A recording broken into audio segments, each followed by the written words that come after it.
የክርስቲያኖ ጉዳይ ሁልጊዜ ከሜሲ ጋር የሚያከራክር ዓለም 100% ክርስቲያኖ የዓለማችን እስከዛሬው ትልቁ ማለት ግሬተስት ተጫዋች ነው አላለም። ሜሲንም 100% አላለም። በሁለቱ መካከል መከፋፈል አለ እንደምታውቁት።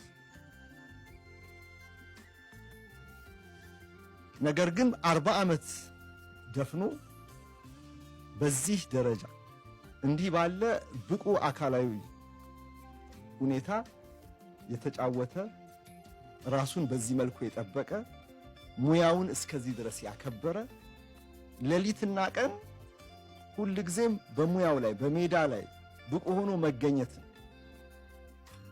የሚያስብ ራሱን በጥንቃቄ የሚይዝ አካሉን ማለት ነው። እግር ኳስ በአካልህ ነው የምትጫወተው።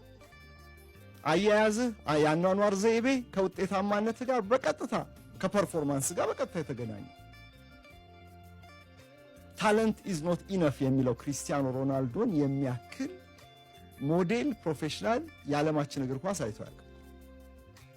ይህንን አፍ ሞልቶ መናገር ይቻላል። ለዚህ ነው እንግዲህ 4 ዓመት ደፍኖ እንኳን እድሜው still going strong።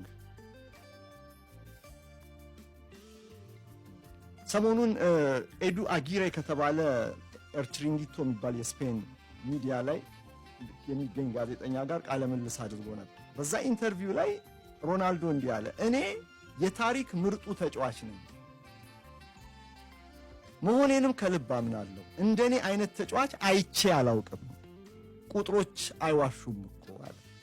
ስለ ራሱ ነው የሚመሰክረው እዚህ ጋር። እንደኔ አይነት ተጫዋች አይቼ አላውቅም። የራሱ መመዘኛዎች አሉ። ቁጥሮች ከተባለ 1300 ጨዋታዎችን ለክለብና ለብሔራዊ ቡድን ተጫውቷል። ወደ 923 ጎሎች አስቆጥሯል። ቀጣዩ ማይልስቶን ቀጣዩ የክብረ ወሰን ፌርማታው 1000 የኬሪየር ጎል ላይ መድረስ ነው። ብዙዎቻችን ለእግር ኳስ ላበረከተው ደማቅ ፈርጥነቱ 1000 ላይ ደርሶ የልቡ እንዲደርስ እንመኛለን። ወደ 77 ጎሎች ግን መጨመር አለበት ከዚህ በኋላ። ስለ ሮናልዶ ቀጣዮቹ ዓመታት የእግር ኳስ ሕይወት ስታስቡ 77 ጎል ላይ አይደርስም ብሎ መከራከር አይቻልም። ለምን? እርሱም ለዚህ ለኤዱ አጊሬ እንደተናገረው ስለ ጡረታ አስቤ አላውቅም አለ። አዎ ቅርብ መሆኑን አውቃለሁ፣ ግን መቼ ላቁም መቼ ጫማዬን ልስቀል የሚለው ነገር በአእምሮዬ ላይ በቃ ጊዜ ወስጄ የማስበው ጉዳይ አይደለም። ቢያንስ እስከ 42 ምናምን ይጫወታል ማለት ነው። ቢያንስ 1-2 ዓመት ጨምሩበት።